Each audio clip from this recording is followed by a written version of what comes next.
This is the Six Figure Home Studio Podcast, episode 119. You're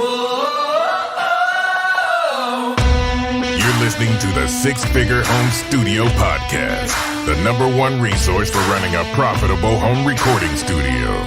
Now your hosts, Brian Hood and Chris Graham. Welcome to another episode of the Six Figure Home Studio Podcast. I'm your lonely co-host, Chris Graham. Brian Hood is in Thailand with his lovely wife, gallivanting around the world, having lots of fun. And I'm hanging out here in Westerville, Ohio, with one of my homeboys, one of my best buds, Mr. John Reuben, who is going to tell us, his story is insane. So I'm going to just really briefly tell you why you should listen to this episode, because John has a lot of nuggets of wisdom for us to process here. John, at one point, 15, 20 years ago, was like, hey, I'm going to make Christian rap songs. And then the whole world was like, yeah, you're the best Christian rapper ever. And you sold a humongous amount of records. And then at some point you started producing artists. That also went well. And then at one point you moved out to LA to run a company called Maker with your brother. And Maker's essentially like a label for YouTubers. Well, Maker was a multi-channel network. There was more to that than, I guess that term always can mean different things depending on who you ask. But really I think at its core, what was fascinating about that was it was a digital studio back when nobody was talking like that. So kind of the end of the aughts into the 2000s and 10s, even before, I'd say before Maker, there was a whole community and culture around content creators, and it was extremely exciting because this new platform called YouTube enabled people to be able to create something, put it out there into the world, and get it out to people without necessarily having to have someone say, yes, you can put that out. They empowered a bunch of independent, really creative content creators, to be able to do what they do. And so I was a part of that, kind of that whole culture and community when it was first taking shape. And so you can call it that, but what was fascinating about it was the digital studio component and the collaborative nature in which a bunch of different creators were coming together in a time when nobody had done anything like that. Right. Because it just hadn't been possible before. And there's a couple things I think are really interesting about that story. One is that you were working with a ton of artists who were getting a ridiculous amount of exposure. Like the viral thing was happening with YouTube. Videos were going viral. And I would imagine, I want to hear way more about this, you would work on a project with people, you would be managing people, the whole 9 yards, and then you guys would publish it, and then the views and the comments instantaneously, you'd have a feedback loop instantly, which is so interesting to me because you put out a record and then you just kind of wait to hear back about what people thought about it. With this, you guys had an instant feedback loop. And what makes this so interesting, guys, is you had to navigate being gritty to build this company, and you had to navigate a ridiculous amount of stress, because let's kind of skip to the end of the story and we'll come back to this. What eventually happened with Maker? Well, the company sold. So I guess that's... It sold for... Do you want to tell us that number? You could look it up. Let's say... Okay. You could get the actual number. $500 million. I guess you guys are like, oh, that's why Chris brought him on. He's going to know a lot of stuff that we don't know. So my thing here is, and we were talking about this just a moment ago, I got stress in my life. I got projects I'm working on that I, struggle with and have to navigate like, oh, I'm taking this too seriously, or oh, this thing is freaking me out, or I'm stressed about it. It's encouraging for me to pause sometimes and be like, well, it's not as complicated as what John had to do. Well, see, I'm not sure that that's true. I can't verify that for you, because I think anytime you're trying to set up shop and build something, I can tell you some of the hardest things I've had to do are putting out this record. I just put out a new record, which isn't nearly as interesting as everything else you probably want to talk about. But we're going to promote the heck out of it on this podcast, though. So the truth of the matter is, putting that out on your own by yourself without a team to support that is, without a lot of collaboration, because it's just a small independent project and there's not, there's no resources to really put towards it. That's been every bit, that's a very hard, difficult process. So to be building a podcast. As you also know. Yeah. So, I mean, it's all kind of relative to where you're at. And I think it's all kind of, I mean, I was a part of a bigger team. I mean, that's the thing. Like with Maker, I was one of many who were actively working to build this company. And I had a cool little role, carved out that I was able to do. And it was really fun and exciting. And to be a part of, just being a part of that whole scene at the forefront of it is one of those things where I feel like I'll be able to look back. I can start to look back now, but even 10 years from now, I'll be able to look back and be like, oh yeah, that was kind of the origins of this whole movement. We now know the democratization of content, where the world was going with, socialized videos, socialized content, or however you want to call it. But so it was really exciting. And there was a team of people to support that. And, when you're kind of in the middle of it, your head's down and you're just working nonstop. And it was really kind of thrilling. It was kind of it was a whirlwind. So I think your stress right now is like, your podcast is you. So the pressure is on you. And I think I probably felt a similar comparison would be me being an artist and being like, if I put this out, okay, it's doing well, but how long will it do well? How do I keep it doing well? Yeah. People were really interested in that song, but are they interested in, anything else I have to say? And so I think building a music career might be more similar to you building your brand, your podcast in that regard. But if it makes you feel better, yeah, your life isn't nearly as stressful as mine. No pressure. But the truth of the matter is the pressure's on you, man. Yeah. You've got a mildly successful podcast right now and you want to keep building it. Yeah. And you're feeling the weight of how do I keep people interested? Yeah, man. And you have to sit there and think about it nonstop. And I'm just glad I'm not doing that right now. I'm just putting out little rap records, and if people like it, cool. If they don't, that's awesome, man. I mean, I'm bummed. I mean, I want them to like it, but you actually have something that's kind of got some momentum behind it and you want to keep that. And that, dude, I mean, that's what people feel the weight of this all the time, in media and entertainment, and whether you're an artist or you're creating a podcast or you have if you're a creator putting up a show online, and how do you keep people engaged and how do you keep the content flowing? And, then you can start to really psych yourself out. Why did somebody like that? What did I do? Yeah. Well, how can I repeat that? But if I repeat that, then I can never recreate that moment. It's a strange thing, man. I'm kind of a nerd in that one of my favorite things is presidential biographies. Yeah. So I've read... I said, yeah, like I knew that. I didn't know that. Well, that's fun fact. I love presidential biographies. They're fascinating. A biography is great because you can read a whole book. They're usually really, really long, but it's like you get the whole picture of someone's life. It's like from their ancestors on up to their death. So a biography is usually sad because the hero dies at the end, like every time.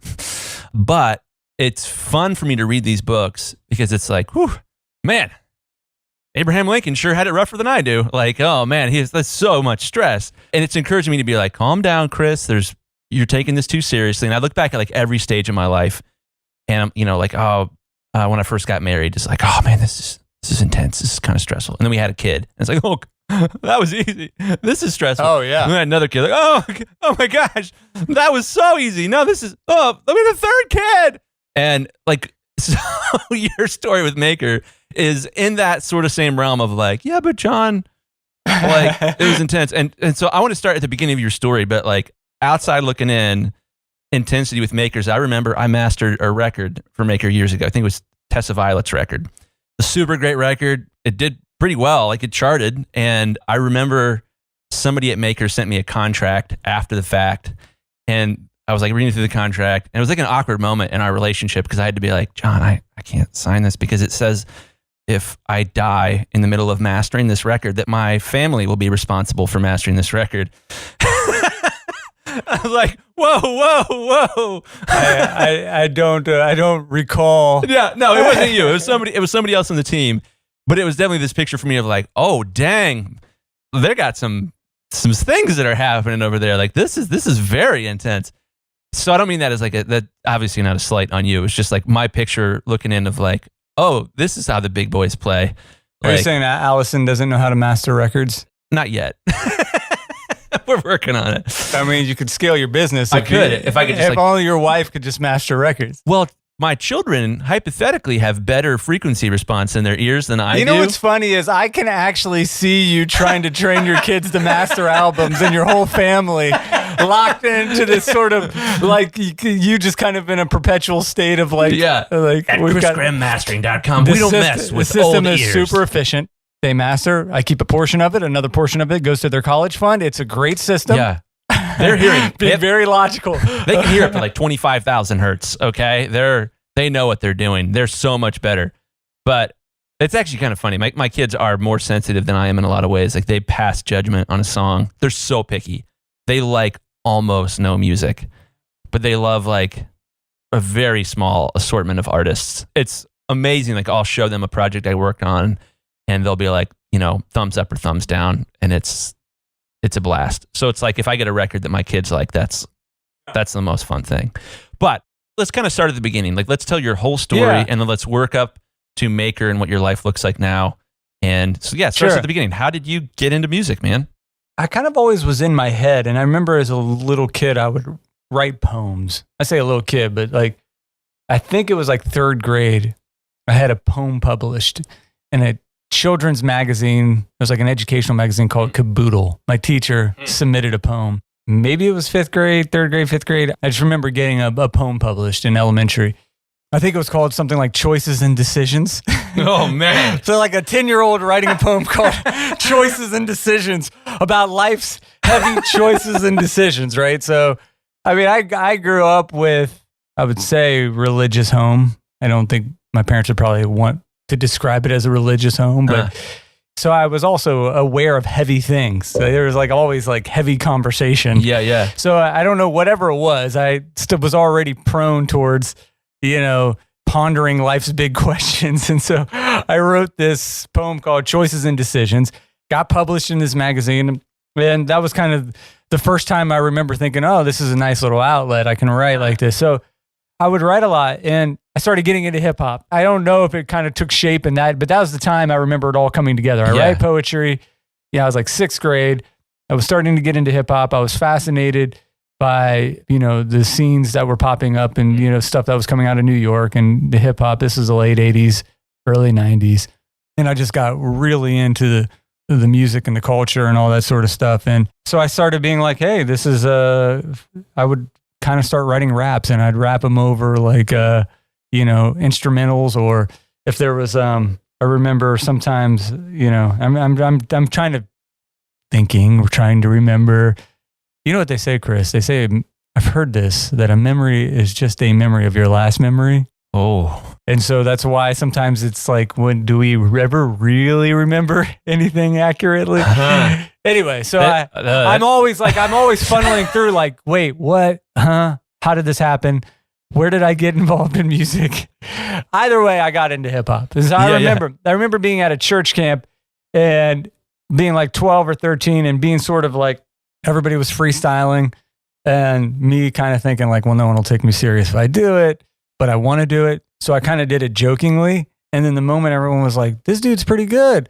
Then something clicked in my brain, like, now I'm going to do it for real. So like, it was almost like in my brain, halfway through my joking verse around a bunch of other teenagers in a circle, I was like, now I'm going to get serious. And I started like, and it became like a real thing for me. Like I actually solidified in my brain, like I can do this. And so, one thing led to another. I started doing some local things and we would, but it would be over like other people's instrumentals. And then around that time, like two things were happening. My mom was getting into Christian death metal and took over a Christian death metal label.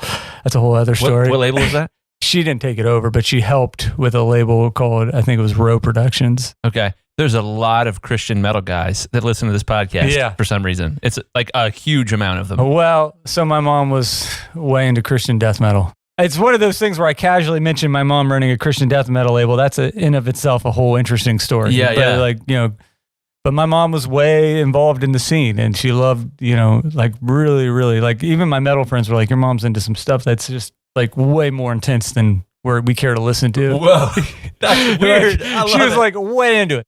So she was very encouraging of me to do like, music, and she knew I liked doing hip hop. And so she hooked me up with a producer in Akron and I did some things. I don't remember if it actually ever got released. Somewhere along the line, I eventually just ended up taking out a bunch of money for gear. She helped me get a loan for some gear. I started working full time, bussing tables and paying off these loans. And I booked a show and we had no music and had a bunch of gear. And I said, I have about a month and a half to make a bunch of beats and figure out how to use all this gear. And it's not like I'm a gearhead. You know what I mean? Like, it's like, I'm not necessarily hardwired like that. I just wanted to perform, make music and build a culture around what I wanted to build a culture around. And had a group of guys that were like, we were all kind of like-minded guys who loved hip hop, wanted to do something. And so we put together a show when I was like, I think it was like 15 or 16. I must have been 16 at a club. And I'm sure these tracks, if I were to go back and listen to them now, would have been like really funny to listen to. I don't know, I'm not going to say they were bad, but this was, I had an MPC 3000. And so everything we did was on floppy disks. So like you had like 8 seconds or something like that to sample. And so I was just figuring out how to do it. I'd go to Half Price Books, buy a bunch of records to loop, tinker around on keyboards. I mean, I never knew how to play anything. I just kind of figured out how to do something, and and I knew we wanted to perform, and I didn't know anybody else who made beats, and so this was on me to do. So it wasn't like today when everybody is making beats, so it was just a different time. And so we did that, started performing, decided to make an EP. At the time, my mom had a distribution deal for her metal, for some of the metal labels I think she was working with. And I can't remember all the parameters around that. You can interview her if you'd like. She'll tell you all about her metal days. And then I decided to kind of we were going to maybe put our stuff out through that distribution deal. Something happened. That never happened. So I just put out an independent EP. One thing led to another. Goatee Records and a handful of other labels were interested, depending on how long-winded you want me to be. But I got a deal in around 99 or 2000. Okay. Did a couple showcases, and Goatee offered me a deal. I liked Goatee, took the deal, and then thus began my Christian rap journey. Well, walk us through that. So I think you kind of had two things going on here. So I imagine you were working with producers at first, going to studios, and then eventually you're talking about the Christian rap journey. The Christian rap journey. So yeah, walk us through that. So you were I assume. So I got signed, and then they hooked me up with a guy named Todd Collins, he did a lot of projects that I actually really liked. Some of the old grit stuff. I don't know if anybody knows any of these artists, but I think he had worked on DC Talk's Jesus Freak album and stuff. I mean, it's all Christian. I don't know what your audience is, but dude, we're a mixed bag. Welcome to the wonderful world of Christian rock. Let's talk about you getting produced by Tom Collins.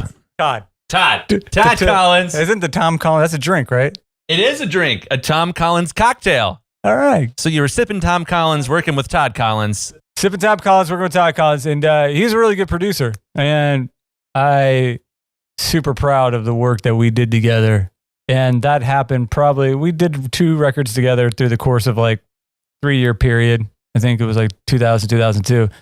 Probably about the time when you were walking into church and they were like, John did this. I got to state this too, because I think you hear so many bad stories about labels and all this sort of. I had a great label. Like, my label was awesome. That's amazing. I mean, they just cared about their artist. And I mean, there were things that, obviously you wish your career would have taken a different turn, but I can't complain about the character, and just the way they treated me was like awesome. So I had a really cool label, and they saw that I was very hands-on with my music. I was steering things in a different direction, come my 3rd record.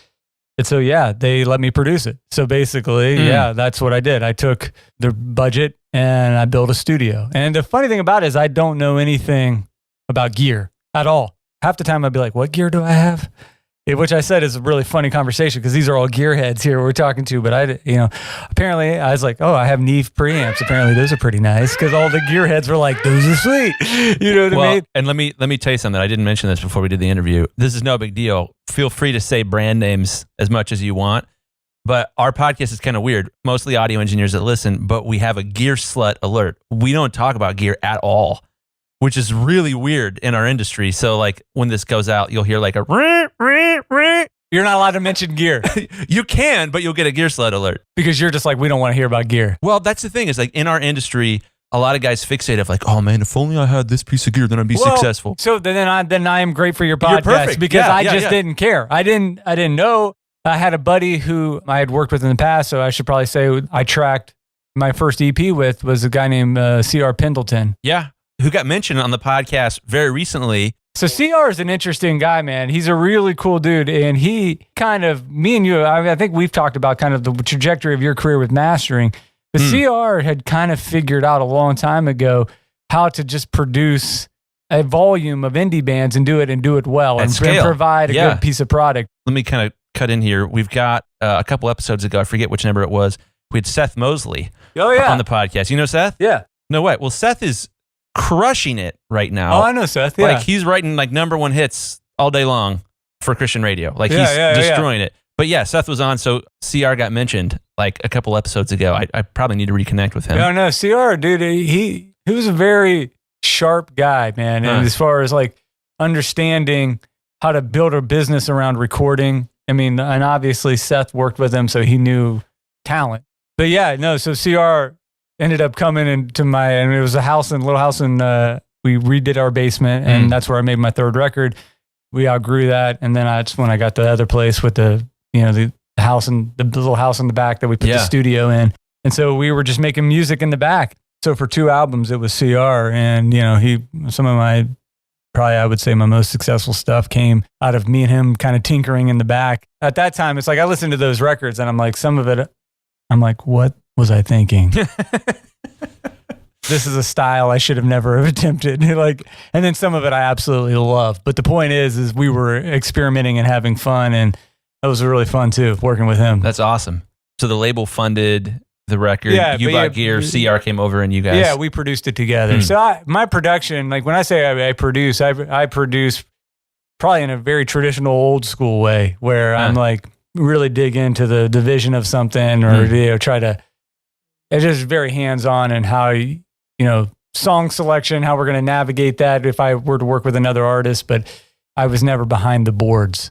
See, to me, that's a dream. If I were ever going to produce again, I would want to be the guy that didn't touch any gear. But I feel like nowadays the only producers are the guys who are doing it all. Kinda, yeah. So that's what I say. It was very old school, but that's because I was also an artist. I mean, and I was only part of the production that was going on. I was working with guys like CR, and then that's when Seth Ernest, who I ended up doing 3 records with, but then Seth ended up coming and hanging out in the guest house and producing and writing. And it's at this point that I kind of enter the story here.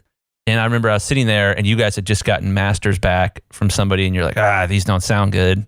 Gosh, this is like our 3rd revision. What are we going to do? And I was like, I could maybe try to master these for you. And it was like kind of, you were like the first client I had after I stopped taking any other That's hilarious, projects. Wow, yeah. I remember that. Yeah. Very clearly. It was wild. Because the legendary story, how I can hear dither. Yeah. So this is funny. I had done a masters for you guys, and clearly, this is ages ago. I was not as good as I am now. And I had inadvertently double dithered. I had more than one dither going on in the master. And I gave you a master that had just like... And explain to me what dither is again. Well, without getting too technical, like it makes things sound better when they get converted to like a lower quality file. It's just a subtle... You shouldn't be able to hear it. You shouldn't be able to hear it. So what happened was I gave you a master where I inadvertently just had like way more dither than I should have had on it. And then I was like, oh, wait. Let me redo that. And I sent you a second master. And you could, even though like I couldn't hear any difference, you could reliably pick between too much dither and proper dither. And I remember sitting in your car. So like I made a CD that was like track 1.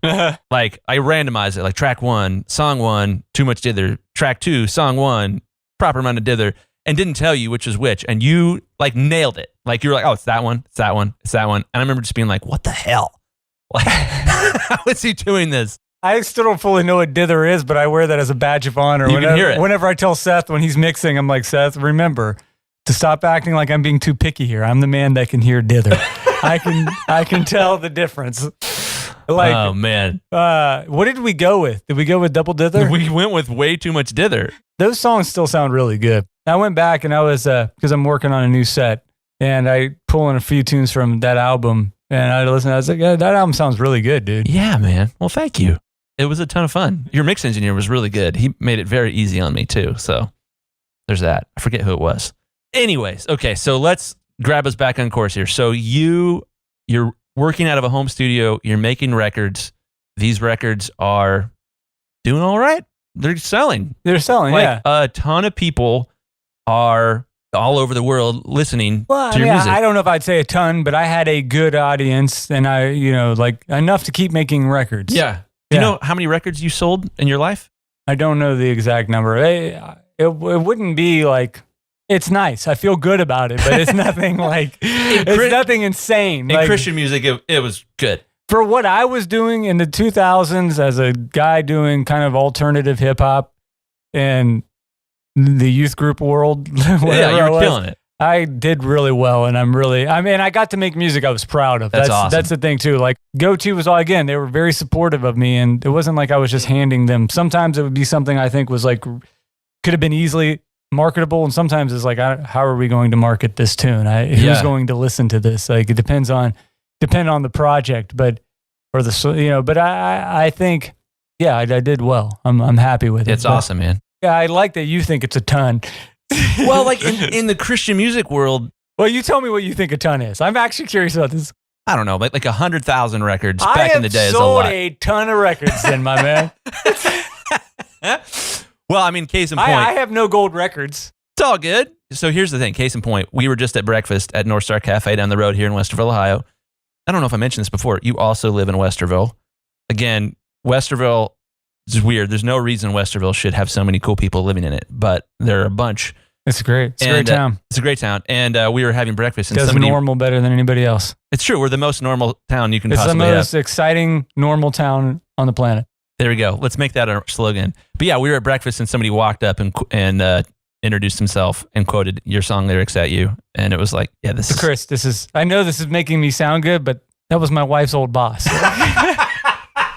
You're trying to create a story here that's not here, man. Oh, come on. It was my wife's old boss. It seemed like he was a fan until he told us he was your boss. And then, yeah, I might have oversold that a little bit. I had people who liked my music. I toured around the world. I was very fortunate. Yeah. I remember hearing a story one time for somebody who was like, man, I just went on a missions trip to Africa and all the people over there knew who John was. And I was like, wait, what? That's insane. But let me get us back on course. I know Brian Hood is listening to this episode as he finalizes it and he's thinking, damn it, Chris, get on point. Tell the story. So let's talk more about Maker. Tell us the story of Maker. So when you talk about that story, you kind of talk about what I consider the beginning of a really cool scene.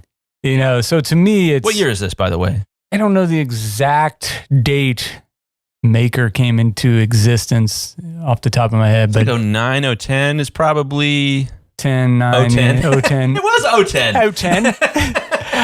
010. 2010. 2010. 2010 and 011. If you back up even before that, what was interesting is around 2006, I think it was. We could look it up. 05, 06, I think. My brother wanted to shoot. He just was really into this thing called YouTube. Which had just come out. It just came out. And my brother really wanted to shoot something around me and my career and do something funny or come up with something, pitch an idea, because he saw YouTube as this, he was extremely excited about it because this was, he was talking about the future a long time ago, and I think he was a big champion of the idea that you didn't have to go to the gatekeepers and you could do this yourself. We were looking at it like, we'll shoot this fun video. We could put it on YouTube. I think he had figured out a lot of the different ways to comment and get, traction. And, you could interview him. He probably could give you all the, Where does he live now? He lives in LA. Okay. In Venice Beach. So he wanted to shoot this video. We had talked about it, collaborated on it. And at the same time, he said, and I think he goes, hey, could your label get us a budget to shoot this video? And so I talked to the label about it, doing like a mockumentary. And at the time I had just got done. I mean, I was a big, Christopher Guest fan and all that stuff that was out. Yeah. So this is before mockumentaries were mockumentaries. Huh. But I was also just kind of pulling from this bizarre character that was probably a little bit of some relatives mixed with my own delusional ideas of trying to figure out how to find my place in, the world of music as an MC, and then kind of spoofing aspects of indie culture, I guess, kind of combining all these into this character, and we called it, the professional rapper. But he was just like, have you ever seen this video? I have not. And you have to go watch it, dude. Okay. But we shot this thing and it did really well. Ended up getting featured on YouTube. And at the time it was like 250, maybe 300,000 views or something like that. But at the time that was like, and again, memories of memories, like I would have to double check and verify all this. But at the time that was like really stinking good. And I remember like a couple guy from my label was like, this is the best marketing plan we've ever had because we just got all these views, all this traction for X amount of dollars to shoot this thing. And so it was like, now we were always having these sort of conversations at the time about like, hey, content is marketing. People weren't talking like that at that time. Now that's like, no duh. But at the time it was like, why would we put all this money into print? Why would we put all this money into radio that no one's maybe might not listen to, especially in the Christian world? Like a lot of these different marketing tactics weren't working. But if I could create a really stirring piece of content that like engaged people, and I was always into this idea of kind of creating these sort of worlds around what I was doing. And like, so I honestly think it'd been interesting had my music come out 10 years later in the world that we live in now. If I would have been a young 20-year-old, what I would have done when, with video and all these sort of things. So I say all that. I'm being long-winded here, but that was kind of the beginning origins of like really, like for me at least, looking at the YouTube space and looking at the online space. You guys learned there's something here. Really exciting. We should lean in. And this is back, again, 05, 06, when it wasn't what it is today. Fast forward a few years, I went back to LA because my brother and a different group of people were starting to build like a small little, collaborative community of people who were shooting videos and content and being able to go directly to like different people who were advertisers and were utilizing the online space to like promote their videos, and still very new, very all kind of the beginning stages of what we would now understand as like, oh yeah, you're a YouTuber or you're, whatever. Anyway, so I'm mumbling here trying to fast forward all this sort of stuff. But around 09, so I was out there till about 08, we moved back home. I think it was like a year or two later, Maker started. And then I moved back out in like 2011 and was a part of this company that was, it just kind of, it was really exciting and it was like really taking off. And so I don't know the number of people who were there when I started, but by the time I left, it was quite the operation. Yeah. It was a pretty big operation. And it happened very quickly. It was just the right place, right time. But then there was also a lot of like hard work from a lot of like-minded people who had a lot of vision around what the future of entertainment could look like. Yeah. Well, tell us a little bit more about what you were doing at Maker. Like, what did a day look like? I'm sure there was like every day was different, but like, what was your kind of primary role? So, startup world, man. Jeez, dude, you just like, yeah. But there was a little bit of that startup world, man. Like, there were a lot of things, you did a lot of stuff. I hunkered down at the music studio. So I was in, Let me interrupt real quick. I think what would be helpful to set the stage here are name some viral videos that you had a hand in producing or working directly with the artist. Like, what are some of the projects that people are going to be like, oh, no way, I saw that? A lot of the stuff. So when this studio I was in, I won't say like I had a hand in this or that. Like I was always pretty adamant about making sure as an artist myself that the creatives got, like, top billing. Because we were facilitating. We were facilitating a culture and a community and an operation and doing our best to like bring people together to like, build together. And so in our studio, we had a cool little spot, in Venice Beach. I don't know if you were ever there, but we had like 4 rooms where people could record. We had a bigger room with a main engineer, but in that office where I was at, where I camped out at, we had, Epic Rap Battles of History was in there. Mike Tompkins, who, Mike's, still a very good friend. We recorded the Tessa Violet record in there, which, Tessa stuff. Guys like Your Favorite Martian, trying to think of some other big stuff that went through, but we were always getting like some bigger guests that would come through and do stuff.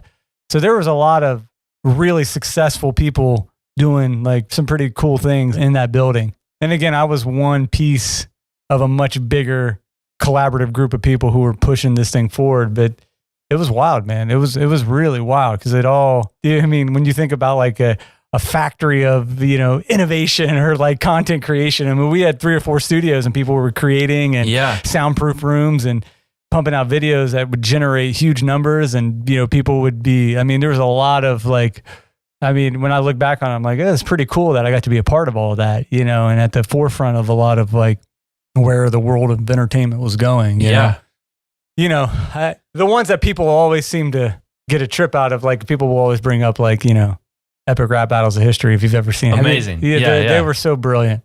They really were. They're really fun. So that was always a fun thing to watch come alive. Those guys, they really had their systems dialed in, and it was like, they were putting out some really cool stuff. Well, and I think your guys' story is so interesting because there's a wave, there's a technological and cultural shift happening here. And YouTube was not the juggernaut that it now is. It was a baby. It was like a TikTok, right now, like, this YouTube, it might become a thing, but we'll see. And you guys seem to, particularly with YouTube, ride that wave in a really, really intense way. And I think one of the things that I think is so interesting about that, we were talking about this morning at breakfast, is I would imagine you guys would make something, maker, that's what you do, right? And then you'd release it, and within like 2 seconds, the views would start to come in, the comments would start to come in. It's like instant gratification. Now you put it a record and you're like, do people like it? Well, maybe, I don't know. Well, it's funny because now it's like you get that now when you put out music, because you put out music, you can kind of say, oh, these people are responding. I just posted this tweet about this new song and people like it, Yeah, no. So that's what I'm saying. It depends on what period. Because you can even go back before Maker, and I can go back to just that house in Venice Beach where there were like a lot of those first YouTubers. And I remember like my brother sitting up in his loft in his house, just like posting a video and, commenting on things and seeing how people respond. And, so it was interesting to be a part of that. The origins of how all that came to be is really interesting to me. By the time we were deep into Maker, it was kind of, you hear this term, it's almost played out, but when you say the Wild West, it really is the Wild West. You're kind of making it up, figuring it out as you go. Dude. As creators. Yeah. And you just saw this new opportunity. It was a world of new opportunity. You didn't have to wait for the big companies to come in and say you can make something. You could just make it. And if people liked it, you could do well at it. You could build a career at it. And if you stayed active with it. And these kids, I say kids, adults, whatever, they're insanely talented, because some people are like, oh, it's just a goofy video. I was like, you know how hard it is to make that goofy video, to shoot it, to edit it, to conceptualize it, to put it out there, to stay engaged with the people who are responding to it, to build your audience. These sort of things were not like, I don't know what else to say. I already said it all. Well, that's difficult to do, So it's funny, we're sitting here talking, you're talking about your podcast right now. I'm like, you're saying like, John had so much more stress. I'm like, I understand the stress you're going through. From an art, you're kind of like an artist right now. You're a creator. You're trying to build your thing and maintain your thing and engage your audience with it and give them a real good product. That's why you have wonderful guests like me who come on and well, let me kind of pull a piece of what make bad dad jokes. Heck yeah, dude. I need more of those in my life. We all do. I think one of the things I want to pull out of what you just said is you talked about the Wild West. Yeah. And I think if you want to talk about your success, it's that you figured out where the Wild West was and you went out there and you did some gunslinging. And I think the reverse picture of that so many people do is they want to look at somebody else's blueprint. We talked about this a lot on the show in regards to, there's a book called Blue Ocean Strategy. And for those of you that haven't heard that episode, the general idea is that when you're building a business, you can build it in the red ocean or the blue ocean. The red ocean, a lot of competition. Everyone's trying to do the same thing. Everyone's trying to follow the same blueprint. And as a result, there's blood everywhere. Everyone's getting torn to pieces. And then blue ocean is like, I'm going to go and do something that nobody else is doing because I'm going to go to the Wild West. I'm going to figure out where things are in flux, where things are changing. And it's in the blue ocean that you can see occasionally really, really fast growth. You're not competing. You're not thinking about what other people are doing. You're just making art. You're just executing. Yeah, man. I think I understand what you're saying. Yeah. So I think what's fascinating for you guys is that you went to the Wild West. You always hear this like what's the why? People always talk about the why. And what's really great and cool about Maker and the whole culture at the time is I understood clearly the why, and I was excited about the why. I mean, when you talk about the democratization of content, or however you want to put that, what that era felt like to me was a real sense of independence.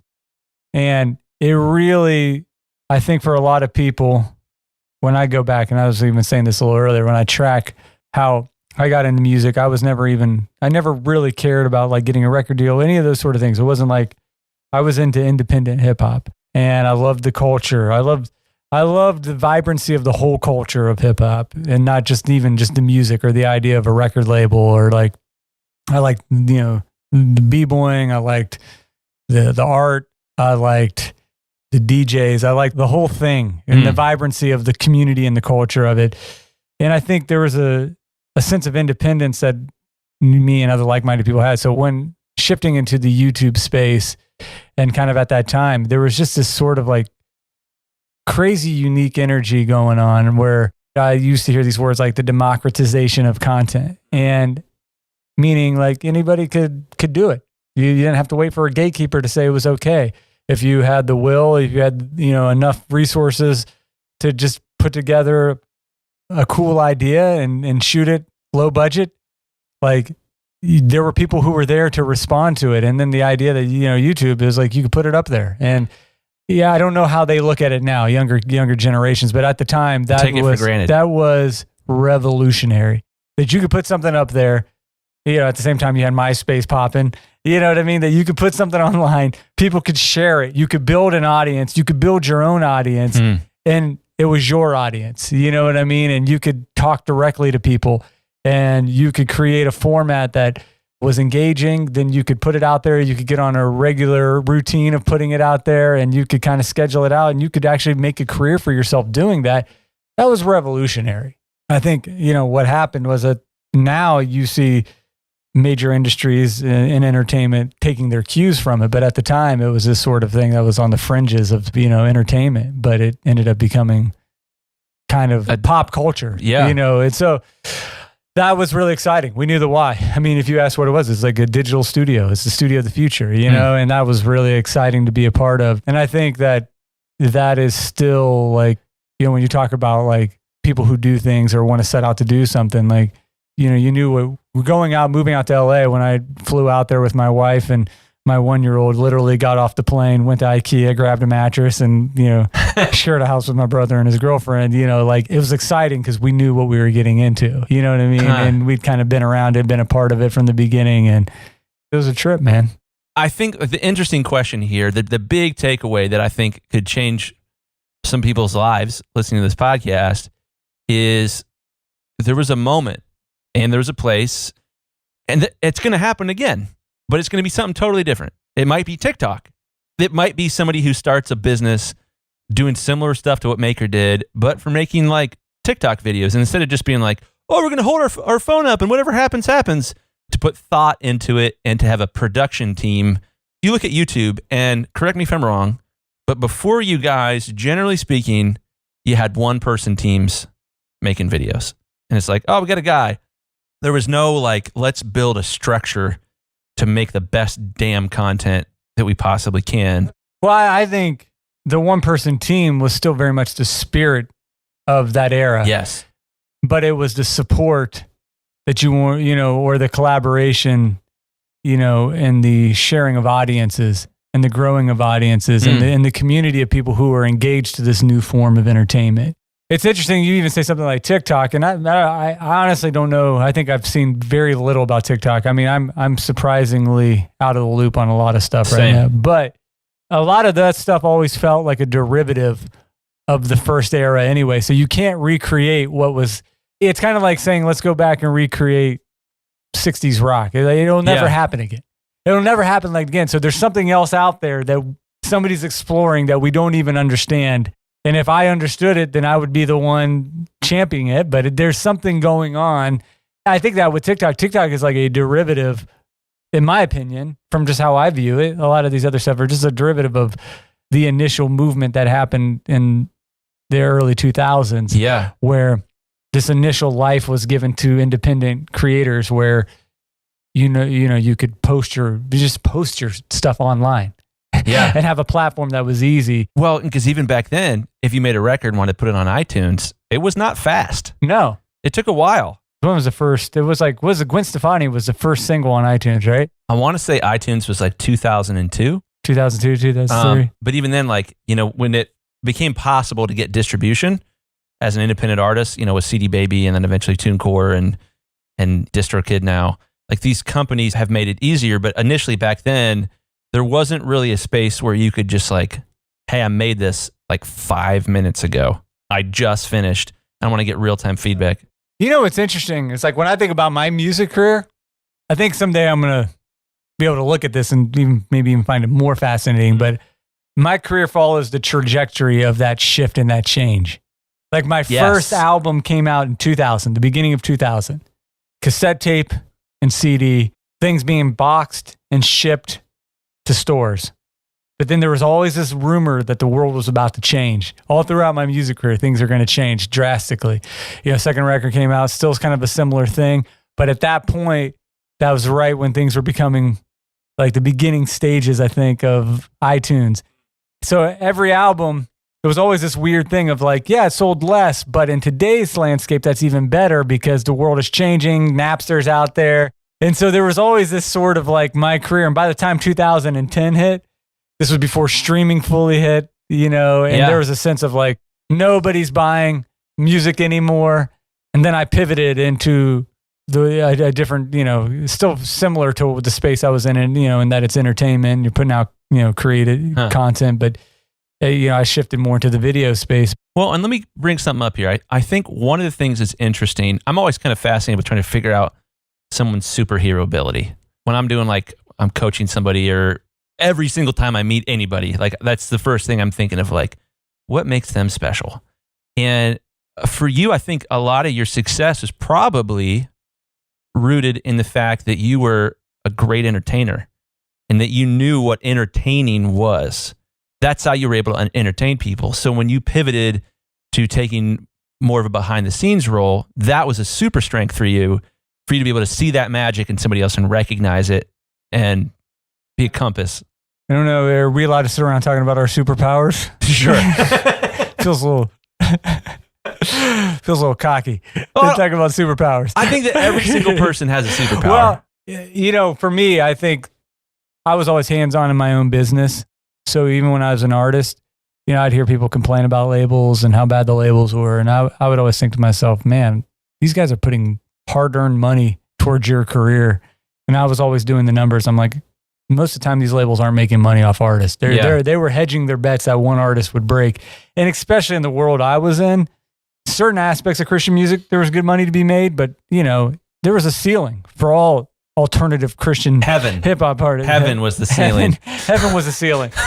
So, going back to some of our earlier conversations about like me building my own studio, I also was my own manager, and I had my own team, and we just managed it like a small business. And I always had a tremendous amount of respect for my label and my booking agents and all the people who were working on my behalf, who were putting all this energy and their resources into making my career move forward. Like I had nothing but respect for that. So I think what that did, because I was also dealing with my own business dealings, because the way I looked at it is like, if I got a manager and I went through that process, I was doing those percentages. It was like, I knew what my ceiling was in this market. I think I knew that, hey, this is the difference between having a mortgage or like either living a middle-class life or like struggling. Yeah. Like I could do the numbers and I could kind of, I mapped it out. So we took on more work. My wife worked for the company and we just built it like a mom and pop operation. That worked out well because I had to deal with the business side of it. I knew how hard it was. And so I think I also knew how hard it was to be an artist and to be vulnerable and to put yourself out there. And so I think where I was able to get ahead probably in many ways is that I understood both sides really well. And I think that worked to my advantage when working with talent to be able to, I don't know if you call me an A&R, but for lack of better words, or, to be in that space, to know that these artists were putting their like everything into something, but then also to be able to see the other side and how hard it is to run a business and how hard it is to keep that thing going and moving. And, to make payroll and all these sort of things that come with, the business side of it. So I always been able to kind of live in that tension between artist and the practical side of what it takes to run a business. And that's not to say like now I think there are a lot more artists who are much more, because a lot of artists are doing it all themselves. And entrepreneurs, entrepreneurs, now. right. But in that time, in that space, it wasn't, people were waiting for the label to do something and break them. Yeah. Now, I think a lot of artists inherently understand I got to do it myself. Yeah. So I don't know. I think that probably was a superpower maybe in the 2000s to 2014, maybe. Okay. I had a superpower, 2015. But well, I think that's still really relevant for today. We were talking this morning, this place that I talk about all the time, North Star Cafe, is like this masterpiece of restauranting, and the building is gorgeous. It's this gorgeous modern architecture. The food is amazing. The entire experience is incredible. And we were talking this morning about this kind of Venn diagram. You've got two circles, form and function, and where they overlap that's kind of my favorite place to live. Thanks for breakfast, by the way. Hey, you're welcome. Keep going. and so the idea there is when you get form and function together, that's really, really interesting. And this is kind of what this podcast is about. There's a predominant lie in the arts and in especially music that just owning the art circle is enough. Just having talent is enough. And that this business circle is totally irrelevant. That if you just get the art circle right, everything else will figure itself out. But man, dude, music business history is littered with, like, the normal story is artist, career, cheated, artist is now poor. This constant theme. So I love where you're going with this of having both of the circles and how that was a superpower for you. And I would say probably everyone listening to this show is pursuing that in some way, shape, or form. They're like, okay, cool. Got to work on my art skills and got to work on my business skills. And only with their powers combined will I realize my dreams. That's true, man. That's my story 100%. Well, we were, Seth, and you probably don't remember the guy who was touring with me, Brad Binion, but I know Brad. Okay, yeah. you know Brad. So, it was funny. Our operation was very different. It was the least rock star thing out there. Like everyone's like, oh, you got tours. Like, yeah, we were usually in bed by like 10 the whole time I was even with Goatee. My experience, it was just a really good experience. I never blew up the way some other artists maybe have blown up, but I also, ran a successful business and I had great partnerships. And one of the things I did love about we were talking about, some of these early stages of these content creators is they were all very savvy. It felt like a lot of them were very savvy. They wanted to do it all themselves. Well, that's a Wild Westism. Yeah. Nobody shows up in a brand new world and says, no, the system will take care of me. Yeah. Like, they knew, like, they were very entrepreneurial. Yeah, this is only going to work. Like, I would imagine, was it Mike Tompkins you mentioned earlier? Mike, someone, that worked with, yeah. So I would imagine that, like one of the guys you worked with, Mike Tompkins, was killing it on YouTube, but would like meet like his mom's friend, and his mom's friend would be like, oh, what do you do for a living? And he'd be like, I'm a YouTuber. Like, it would be awkward to be like, well, I'm a Wild Wester. Like, I'm trying to do something new. So as a result, like, I am actively problem solving. And I think that this kind of brings it home. I think that a lot of people in the audio industry and in the music industry lose because they're not problem solving. They're not actively problem solving. And as a result, they aren't actively growing. And they're just like sitting back, and we talk about this a lot on the show. It's this, if you build it, they will come mentality of like, oh, like I made this piece of art and I was so genuine and I poured my heart out. And like the world now owes it to me to be like, wow, good job. Well, no, man, like I can even say on my own stuff, the new stuff I'm putting out, like it's hard not to fall into that if you build it, they will come mentality. Because you just when you've done it for so long. But I'm like, in many ways, I have to start over. Because there was this huge gap. And it's like, start to ask yourself, it's really funny. Sometimes I sit back, I'm like, I'm 41 years old, putting out a rap record, you're just like, and, you could see, the self-awareness can kind of kick into the whole process, but take all that out of it. What I've also realized is like, I'm not owed anything. I got to start over all over again, and I've got to build it all over again. And it's now how bad do I want it? Is it just a hobby at this point, which, is it just something fun I'm doing, which it is just something fun I'm doing right now. But I think you've got to always, be willing to reinvent yourself. I mean, I feel like you hear this sort of talk all the time. So I'm like, oh my God, am I really about to say reinvent yourself and stay hungry and stay, nimble and all these sort of things. But you have to, because it changes so fast. Yeah. And I think again, a lot of these creative people who were coming up in at that time, they were like, yeah, you were excited that there was a place that you could make something and be a part of this socialized video conversation that's happening, kind of this new medium for entertainment that hadn't existed before. You were excited to be a part of it. You're already on the forefront. You're already probably very assertive in your own, and not just waiting for somebody else to come along and, fund something for you. Totally. You took the initiative on your own. I don't know how that translates into the world you're in. It does translate. I wouldn't know the mechanism in which you would, what sort of like tricks of the trade or anything like that. Well, here's how I would apply it. So yesterday, something kind of weird happened here at the office. Ryan, who is Andy J. Pizza's agent, showed up with a piece of art that he found like sitting outside his neighbor's house in the trash. And it's like this pretty big poster from the 60s. And it's a caveman with a chisel making a wheel. And then there's two cavemen in the background, kind of like whispering and snickering. And then the quotation mark, it's kind of like a New Yorker style cartoon, is "it'll never work." To me, I was like, that's the freaking coolest thing I've ever seen, because I'm sure that's how it was. That like Ugg the caveman is like trying to make a wheel, and it would be pretty hard to do this in like 10,000 BC or whatever it happened to be. And I would imagine that a lot of cavemen thought it was hilarious that he was willing to go into Wild West world and be like, yo, I think I can overcome friction with this shape that I'm making, and like we'll be able to move things farther. So like if we catch a giant animal, we can like put him in this thing I'm going to call a wagon and like drag him. To me, like that's so fascinating. And I think what's interesting to pull out of your story here is that there will always be two cavemen in the background saying it'll never work. And there will always be a new Wild West. There will always be like a TikTok, man, that's for kids. Like why would you spend any time on TikTok? Or like Instagram, man, Instagram's harder to hate on because it's super popular. But you look at every new shift in culture and the reaction is always a collective, it'll never work. That makes sense. But, here's the situation, because you're sitting there talking about stuff. I think one of the challenges I always have in these sort of conversations is half the time, I think I was just a doer. Like, why wouldn't I start an indie label when I was 16? An indie Christian rap label?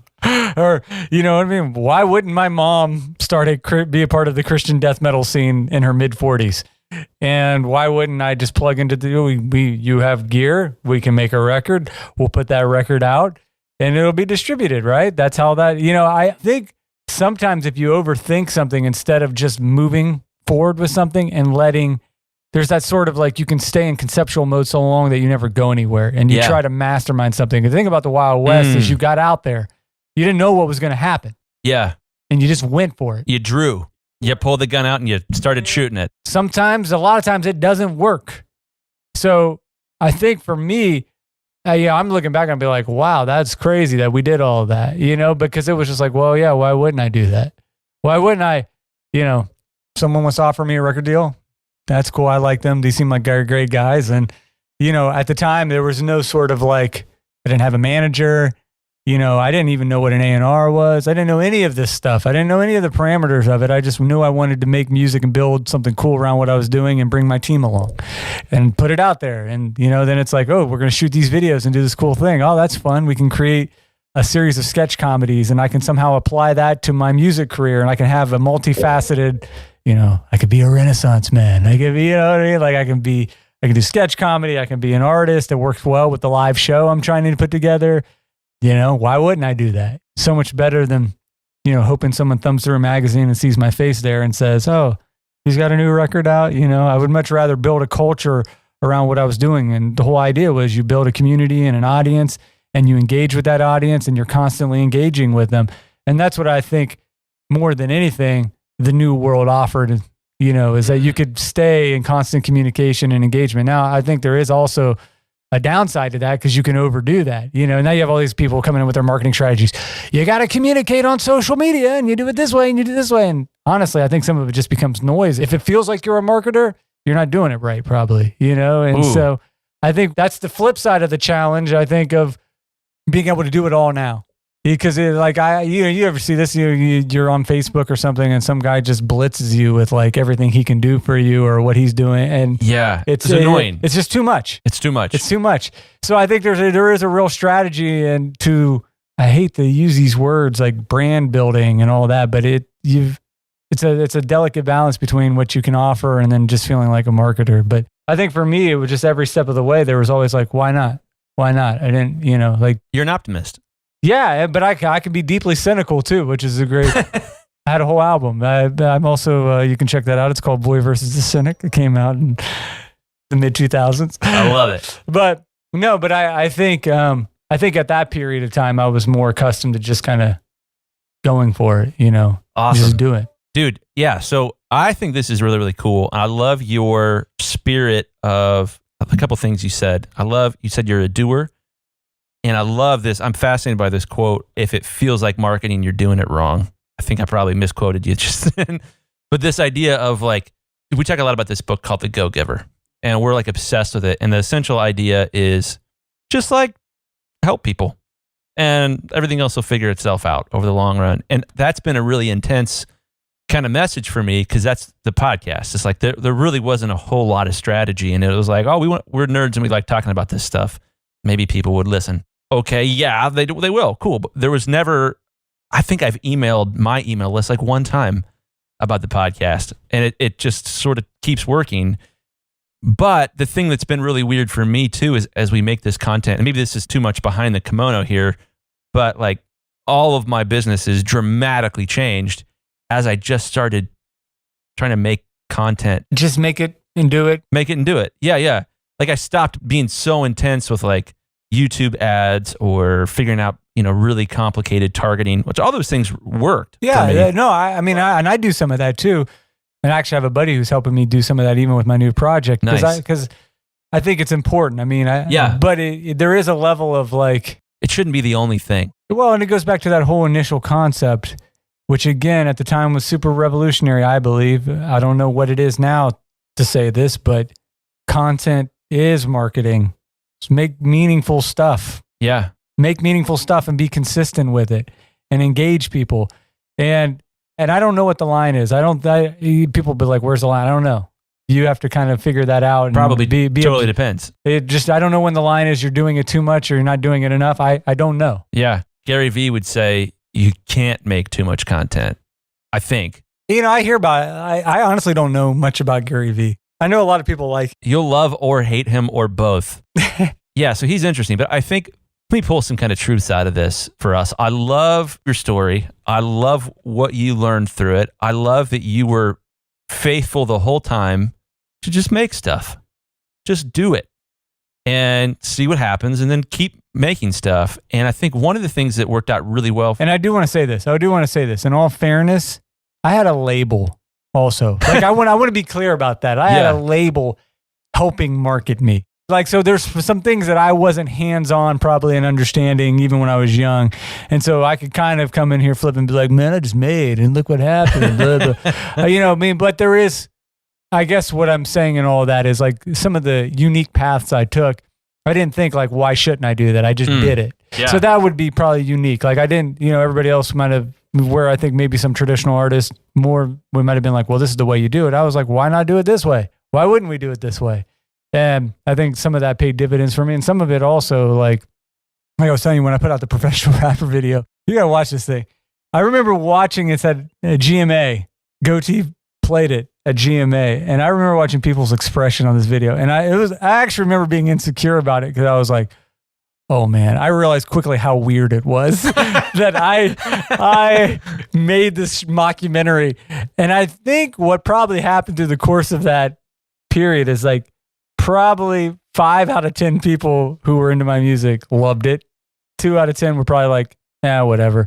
And probably 3 people were like, this guy's lost his mind. We don't know what's going on here. We're done. So like, I don't know at the end of the day, but what that did is that sort of thinking paid huge dividends in the overall story, I think, of what I was doing. You were okay with that. Yeah, I was okay with that because I knew that if just music alone, just putting on another record, doing the same tours over and over, I wanted to do more with creativity, and I wanted to expand on it, and I wanted to build a real culture around what I was doing and not just put out records and cross my fingers and hope people would listen to them. And so I think that really helped.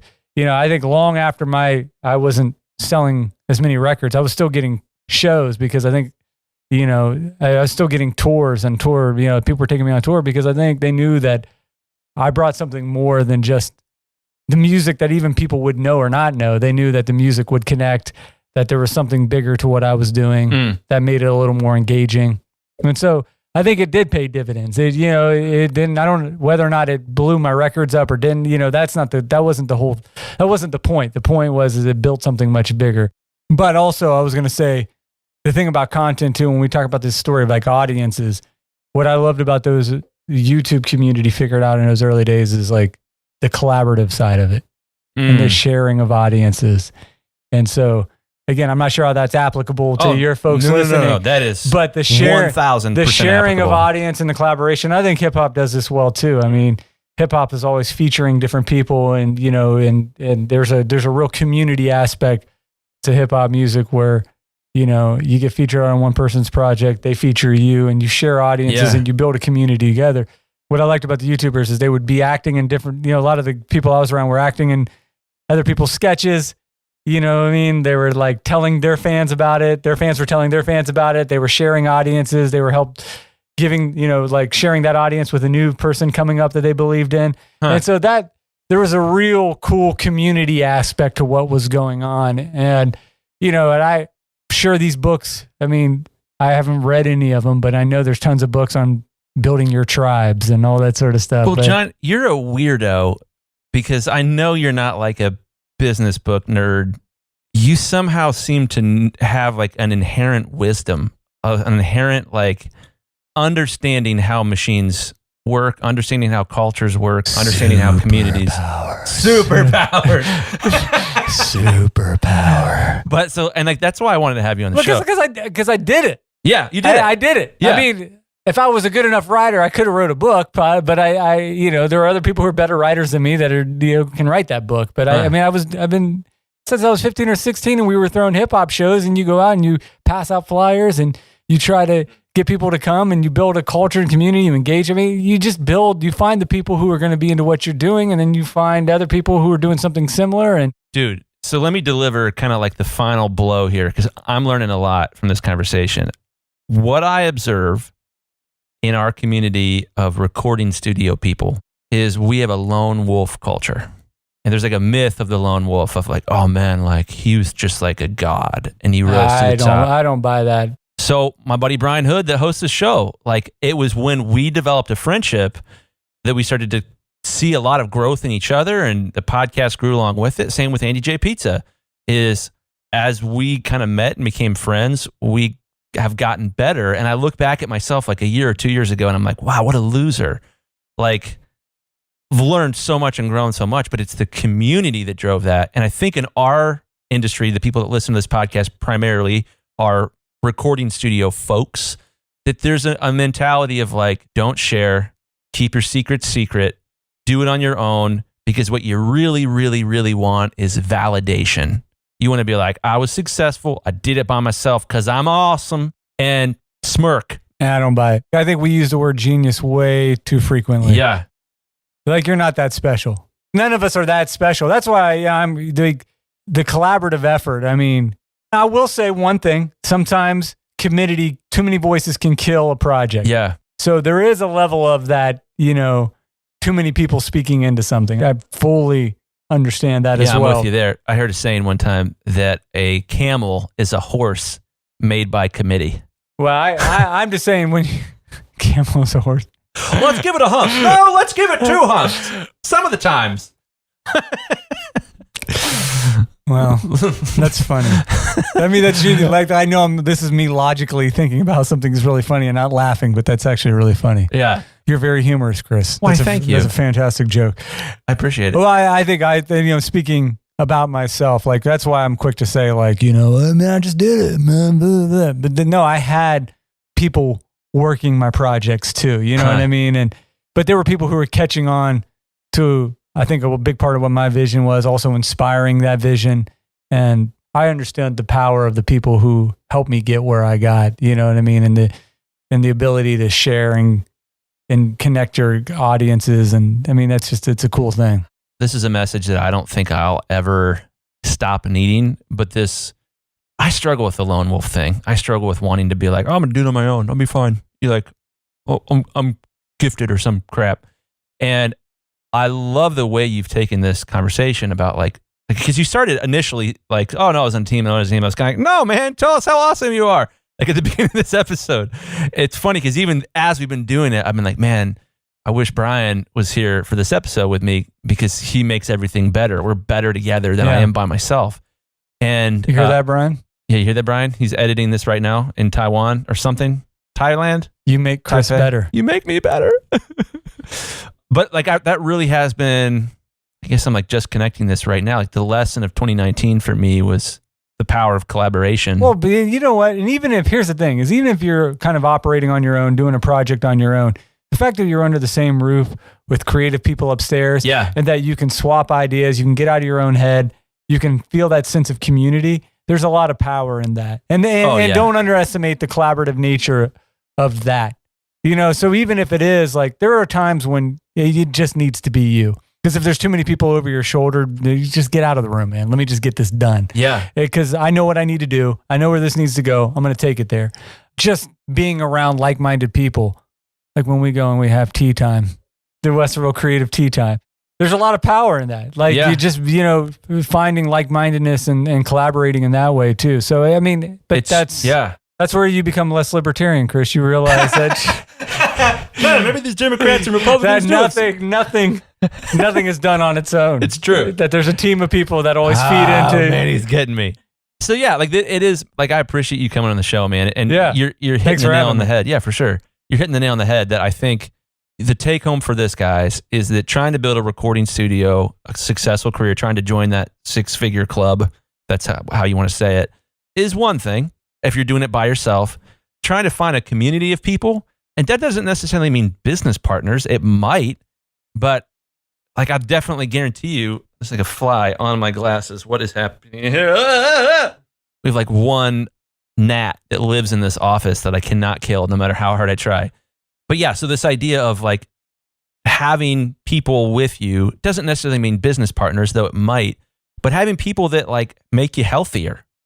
I think that is, and that make you better, I think is a huge piece of this. And I know like you're a piece of that puzzle for me, of like hanging out with you and Brandon and Andy. And you are a piece of that puzzle for me. Oh man. Well, I love you, brother. And I was so pumped when you moved back to Westerville. We've got a good thing going on here. So any of you out there looking for a place to relocate, Westerville, baby, come join our tea party. Yeah. It's super affordable, and for some reason, amazing people keep moving back. That's the weird part, is it's people from Westerville that leave and then come back home a lot. We've said it, and we'll say it again. It's the most extraordinary, normal place on the planet. John, thanks for coming on the show. Thanks for having me. Dropping some wisdom bombs on us. You know what I like about this? We don't have to shake hands because no one can see this. I know, right? John and I are fellow germaphobes, and we're both struggling with what that means for our own sanity. Kindred spirits, you and I. Yes. Awesome. All right, man. All right, well, thanks. Have a good one. All right, bye. Bye. So that is it for this episode of the 6-Figure Home Studio Podcast. Quick correction to Chris Graham, who mentioned multiple times that I was in Thailand with my wife. We're actually in Vietnam.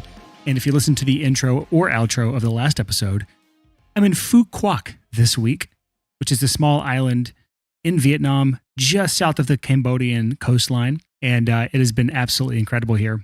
And if you've been following me on Instagram and seen my stories, you've seen probably some of the most amazing sunsets ever. I don't think I've ever seen sunsets like this. Anyways, back to the episode. It's really easy to listen to this episode and think, what does this guy know about me running a studio? He's got a rap career from years ago. He has a big company with dozens of employees that sold to Disney for $500 million. What can he teach me about running a recording studio? And I think it's really easy to look at all the things that don't apply to you specifically. If anything, if you did not take away anything from this episode, I want you to at least think about this. Look at who he surrounded himself with and look who he mentioned the entire time was the people that helped him get to where he is, both with his rap career and both with Maker. And as lone wolves, as audio people, we have a tendency to isolate ourselves. This is not good mentally. It's not good emotionally. It's not good for our businesses. In no way does isolating yourself help our business grow.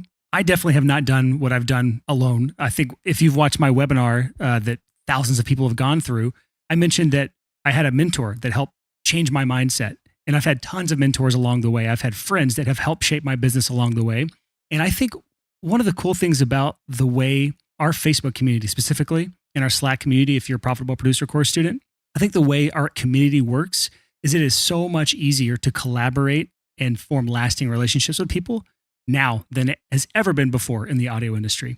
And I really believe that one of the interesting business models that will probably start to flourish is more and more collaborative studios or co-op type studios. If you go back to episode 27 of the podcast, where we interviewed Matt Boudreau of Working Class Audio, that was one of his big shifts, is when he shifted to a co-working style studio. He had people to collaborate with. He had shared expenses with people. It was a much more healthy environment than when he was trying to rent a big studio and incur a lot of debt and had high overhead. So there's a lot of benefits, not just monetarily, but emotionally and creatively to collaborate with other people. And I mentioned that we are starting another accountability accelerator bootcamp with the Profitable Producer course. That's a mouthful. That's really hard to say. But AAB with the PPC students, I'm just going to use letters now. One of the coolest things, the biggest takeaways that they have when they complete that program, that 8-week program, is that they come away with a mastermind group that they then have forever, or as long as they stay together. It varies from group to group, but I still have groups from way back with AAB 1 from 2017 that are still meeting regularly for their mastermind meetups. And if it looks like a mastermind or whether it's people you're actually working with together in a studio location, whether it's a multi-room facility or you're sharing a space for working on your business, which we talk about in the podcast all the time, working on your business versus working in your business. Working in your business is collaborating in a studio. Working on your business is maybe collaborating in an office space and working on systems of your business. Whatever it looks like, find people to surround yourself with so that you are not alone in this world and you will be better off for it. I can almost guarantee it, but then there's always the chance that you pick the wrong people to be around, which can also be toxic. But maybe Chris and I will have an episode in the future on finding great people to surround yourself with. Before I go here, I wanted to mention that FilePass, we just had, as of 2 days ago, we just launched Client Uploads, a major feature where all you have to do is send a link to your client and they can upload files straight to your project. Super, super easy way to collect files if you are a recording engineer or a mixing engineer and you're trying to collect large session files, or if you're a mastering engineer and you're trying to get WAV files from your clients so that you can master them. It is the easiest way to collect files from clients because the files never expire. They don't have to have an account or have to download any app in order to upload files to you. It is completely a branded experience, meaning your logo is on the page. It's not like WeTransfer where there's just a bunch of ads on the page. It's a much more professional experience. Another feature we launched is accelerated uploads. And this feature means that the further you are from our servers, the faster your upload speeds are going to be improved. And we tested this. I was in Thailand at the time, and we tested a 353 megabyte WAV file. And we tried it without accelerated uploads on. We were testing this, and it took 81 seconds to upload. Then we turned on the accelerated uploads feature, and it took 42 seconds to upload. So nearly twice as fast. And I think if you're right next to our servers, you're not going to experience much of a boost. But if you are sending links for your clients to upload files to our servers, they may be all over the world. So it's just making that so much easier. And finally, one more big feature that we updated is indestructible uploads. Meaning if you're in the middle of uploading a file, especially a huge file, say 20 gigs, and it fails halfway through, maybe your connection's lost, maybe you close your laptop, maybe your computer went to sleep, or your connection's just terrible. As soon as you get back on the internet, as soon as your computer reconnects, it will resume right back where it left off. And I also got to test this thoroughly in Cambodia with really sketchy internet, really slow internet, uploaded like a 20 gig file to FilePass. And it took all day because the internet was terrible. However, I changed locations multiple times. I had my laptop open and closed multiple times as I was moving around throughout the day and had no issues with it resuming right where it left off. So if you want those features, go sign up for our pro plan at filepass.com, and you'll get a 14-day free trial as well as a 30-day money-back guarantee. So that's it for this episode. Next week's episode is not done yet. I think I'm actually responsible for that episode, so you will have a solo episode with me of some sort. I'm not sure exactly which episode I'm going to do yet. I have a few different ideas. So stay tuned next week.